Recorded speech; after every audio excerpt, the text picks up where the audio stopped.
Jadi untuk menghindari miskomunikasi, misinterpretasi terkait penyusunan KUHP ini, maka kami akan rajin menggelar konversi ya Pak Rikwanto ya, penjelasan resmi langsung official terkait isu-isu yang berkembang.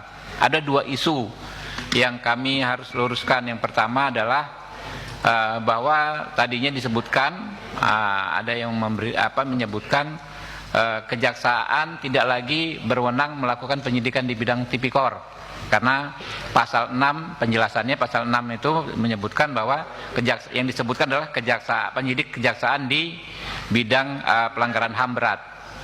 Nah, kami perlu luruskan bahwa tidak benar sama sekali bahwa kejaksaan tidak lagi memiliki kewenangan menyidik di tipikor ya, karena naskah yang asli yang sudah kami kirimkan kemarin adalah jelas-jelas di contohnya juga kami sebutkan seperti adalah penyidik kejaksaan di bidang tipikor dan HAM berat.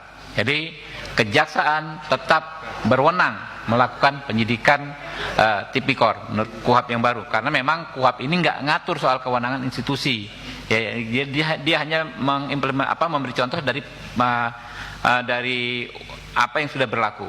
Kemudian pagi tadi juga saya diingatkan teman-teman untuk menjelaskan soal pasal 77 ya di draft KUHP, di mana tercantum pasal penghinaan presiden adalah pasal yang dikecualikan ya. Pasal penghinaan presiden itu kan adanya di KUHP.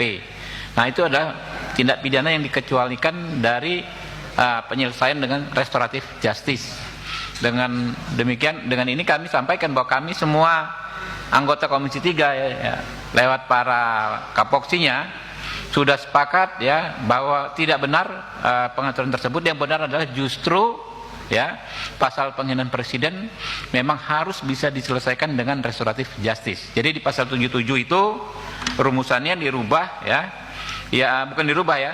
Yang benar adalah tidak ada pengecualian terhadap pasal penghinaan presiden di KUHP. Nah, itu teman-teman ya. Jadi memang perlu kita jelaskan ya, pasal penghinaan presiden adalah variannya pasal yang mengatur tentang tindak pidana dengan cara ujaran.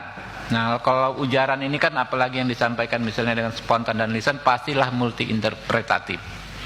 Seseorang ngomong A bisa diartikan B.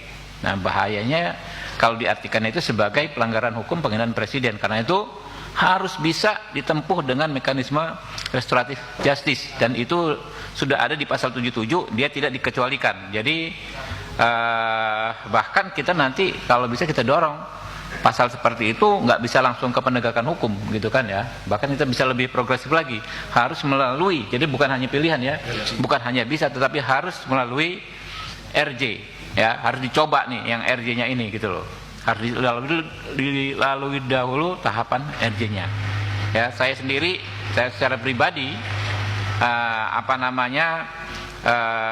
gelar doktor saya ini terkait masalah ini ya, ujaran kebencian dalam penyelesaian restoratif justice dalam perkara ujaran kebencian.